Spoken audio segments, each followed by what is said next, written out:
समुद्र के निकट एक बाष्कल नाम का ग्राम है। वहां पर एक बिंदुक नाम के ब्राह्मण थे, नाम था बिंदुक।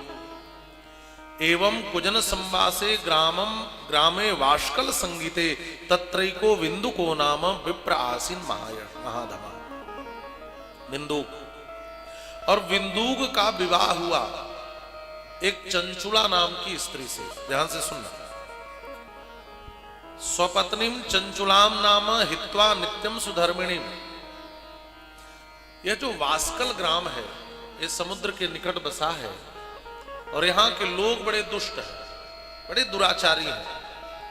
ये केवल बिंदुक ही नहीं, ये पूरा गांव ही दुष्ट है। कभी कभी ऐसा भी होता है कि कहीं कहीं पूरा गांव ही अधार्मिक होता है। इसका पूरा गांव अधार्मिक है, यहाँ किसी को धर्म कर्म से कोई मतलब नहीं था, सब परम अधार्मिक थे महाराज। और जिस चंचुला से विवाह हुआ ये चंचुला परम धार्मिक थी। जिस परिवार से आई थी वो धार्मिक परिवार था, जिस गांव से आई थी वो धर्म क्षेत्र था। ऐसी चंचुला से इस बिंदुक नाम के ब्राह्मण का विवाह हुआ। लेकिन बिंदुक का आचरण अधर्म युक्त था। यह बिंदुक भी दूसरी स्त्री में आसक्त था। देखिए सब कलयुग के बड़े दोष है हमारा, बड़े दोष है। ये जो चंचुला थी यह सोच रही थी कि आखिर मेरे भीतर ऐसी क्या कमी है कि मेरे पति मुझे छोड़कर दूसरी स्त्री में आसक्त है। मैं रूपवती हूं, गुणवती हूं, शीलवती हूं, मैं सेवा धर्म का पालन करती हूं, उनकी हर आज्ञा का पालन करती हूं, हर प्रकार से उनकी सेवा करती हूं। मैं रूप में किसी स्त्री से कम नहीं हूं, गुण है मेरे पास, ज्ञानवती हूं। आखिर मेरे भीतर ऐसी क्या कमी है कि मेरे पति मुझे छोड़कर दूसरी स्त्री के पास जाते हैं। एक दिन इस चंचुला ने अपने पति बिंदुक से यही प्रश्न पूछ लिया। एक बात बताओ, भवान प्रतिदिनम कामम रम्यते विशेषाकुधि माम विहाय स्वपत्नीम च युवतीम पतिसेवनी। हे ब्राह्मण देव, मैं आपकी स्वपत्नी हूं, स्वधर्मिणी हूं, सहधर्मिणी हूं, और आप मुझे छोड़ करके एक वेश्या के पास जाते हैं, ऐसा क्यों? मेरे भीतर क्या कमी है? लेकिन लाख समझाने के बाद भी उसका पति नहीं माना। ध्यान से सुनना। अब चंचुला मंथन करने लगी। चंचुला सोचने लगी, मैं धर्म कर्म करती हूं, मैं अच्छे कार्य करती हूं, मैं सत्य पथ पर चलती हूं, और मेरे जीवन में इतनी कठिनाइयां, इतना दुख, मेरा पति मेरे पास नहीं आता।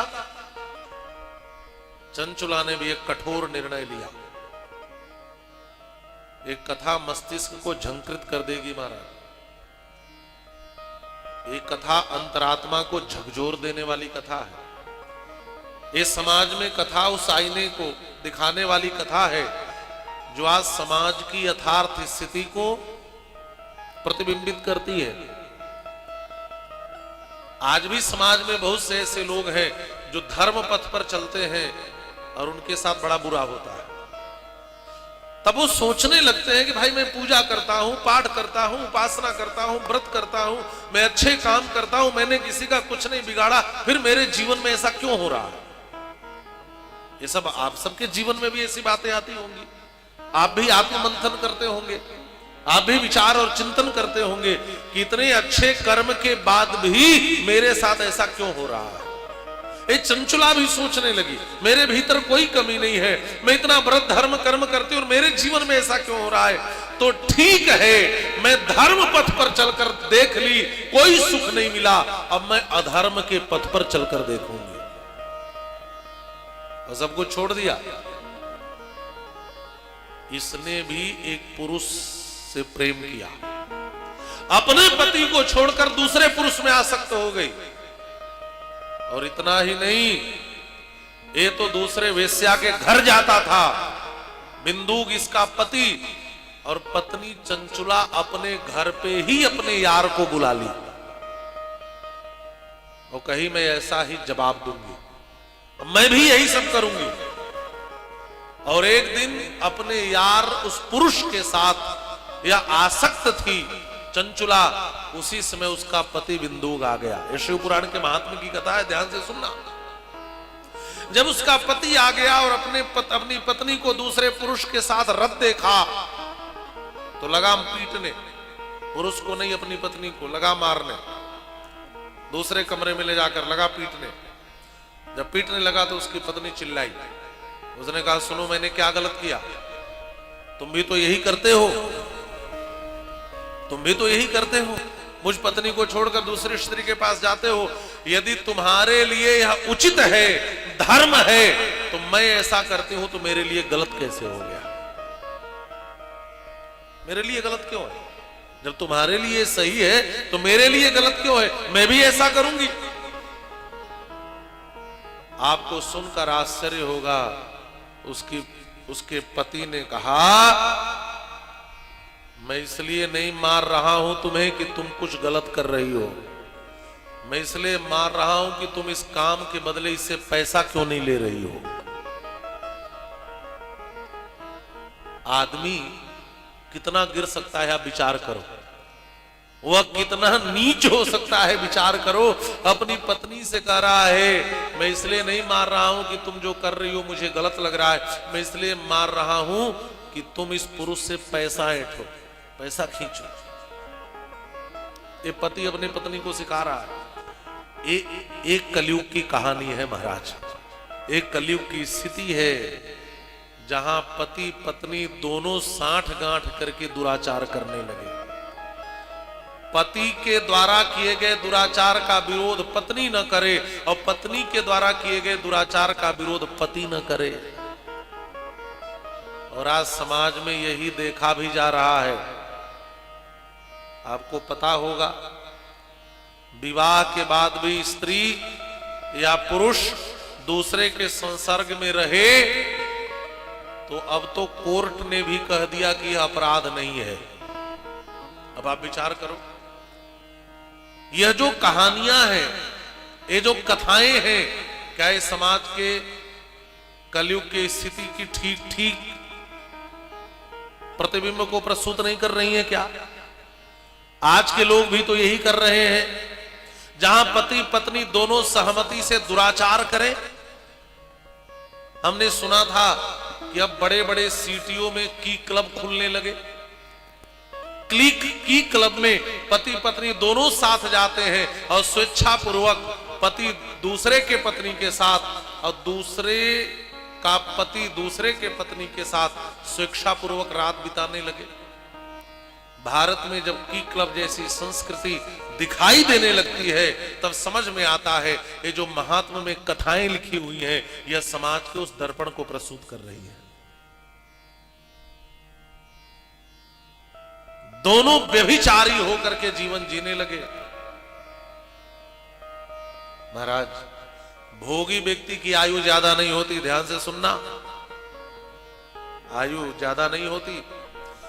यह इतना पाप और दुराचार किया, पापी के पाप का घड़ा भरा और बिंदुक की मौत हो गई, मृत्यु हो गई। अब मृत्यु हुई तो पता है क्या बना? जो ऐसा कुकर्म करते हैं वह भयंकर पिशाच बनते हैं। विंध्य पर्वत के पास यह भयंकर पिशाच बन करके रहने लगा। पिशाच की योनि प्राप्त हो गई। पिशाच की योनि कितनी खतरनाक योनि है, ध्यान से सुनना। और भागवत के महात्म्य में भी धुंधकारी प्रेत बना। मतलब इतना ही है इन कथाओं का कि समाज में जिसका आचरण गिर जाता है और जो ऐसा करता है उसको प्रेत योनि और पिशाच योनि प्राप्त होती है। बात समझ में आ रही है?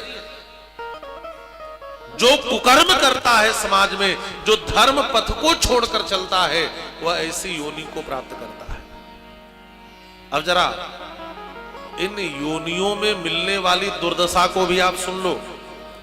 जो प्रेत योनि है, जो पिशाच योनि है, इसके कष्ट क्या है? स्वच्छ जल प्रवाहित होता है, लेकिन ये प्रेत पी नहीं सकते, स्वच्छ वायु का सेवन नहीं कर सकते। अब आप विचार करो कि प्रेत योनि कितनी दंड की योनि है।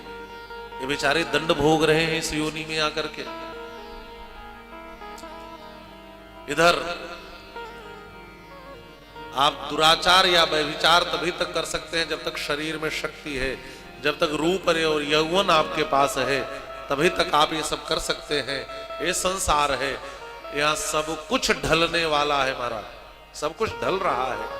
चाहे आप कितने भी सुंदर हो, ये सौंदर्य भी नष्ट हो जाएगा, ये जवानी भी चली जाएगी, सब जाने वाला है। यहाँ ठहरने वाला कुछ भी नहीं है। चंचुला भी धीरे धीरे धीरे धीरे उम्र दराज हो गई, शरीर जर्जर हो गया, कहां जाए क्या करे। एक दिन की बात, इसके गांव के लोग तीर्थ करने जा रहे थे, तीर्थ करने। ये चंचुला भी उनके साथ होली और गोकर्ण क्षेत्र में पहुंच गई। एकदा दैव योगेन संप्राप्ते पुण्य पर्वणि सा नारी बंधुभिः सार्धम गोकर्णम क्षेत्रमाययौ। और यह चंचुला अपने बंधु बांधवों के सहित, अपने गांव वालों के सहित यह दैव योग से ही गोकर्ण क्षेत्र में पहुंच गई। वहां पर बहुत बड़ा मेला लगा हुआ था, वहां बड़े बड़े सुंदर मंदिर थे, मंदिरों में आराधना चल रही थी, घंटी घड़ियाल की ध्वनि, वेदत ध्वनि सुनाई दे रही थी। इस पुण्य और पवित्रतम क्षेत्र में आ गए। एक बात और आप समझ लें, तीर्थ और धाम में रहने का वैशिष्ट क्या है? तीर्थ धाम में रहने का वैशिष्ट यह है महाराज कि न चाहते हुए भी आपका मन धर्म में प्रवृत्त हो ही जाता है। हो जाता है कि नहीं? आप तीर्थ धामों में रहो, सुबह सुबह उठते ही महाराज सीताराम सीताराम सुनाई देने लगेगा, श्री राधे राधे सुनाई देने लगेगा, श्री शिव शिव सुनाई देने लगेगा, हर हर महादेव सुनाई देने लगेगा। न चाहते हुए भी आपका मन धर्म में प्रवृत्त हो जाता है। ये चंचुला गोकर्ण क्षेत्र में आई, जो बड़ा ही पुण्य पवित्रतम पावन क्षेत्र है। जैसे आपका क्षेत्र भी इतने दिनों के लिए तीर्थ और धाम बन चुका है। कोई क्षेत्र तीर्थ कब बनता है? ये जो संत महात्मा है ना, इनको तीर्थी कहा जाता है। क्या कहा जाता है? तीर्थी। और एक बहुत प्रसिद्ध पंक्ति है, तीर्थम कुर्वन्ति तीर्थानि। ये तीर्थी लोग, ये महात्मा लोग जहां जाकर के चरण रख देते हैं, वह धरती ही तीर्थ बन जाता है, वह धरती तीर्थ में परिणत हो जाती है, वह धरा तीर्थ हो जाती है। क्षेत्र भी तीर्थ है। देखिए कथाएं एक बात तो बता रही है कि आप न चाहते हुए भी, मन न भी लगे तो जबरदस्ती कथा में बैठो। ध्यान से सुनना, कथा में बैठ जाओगे तो कथा भी आपके भीतर बैठ जाएगी।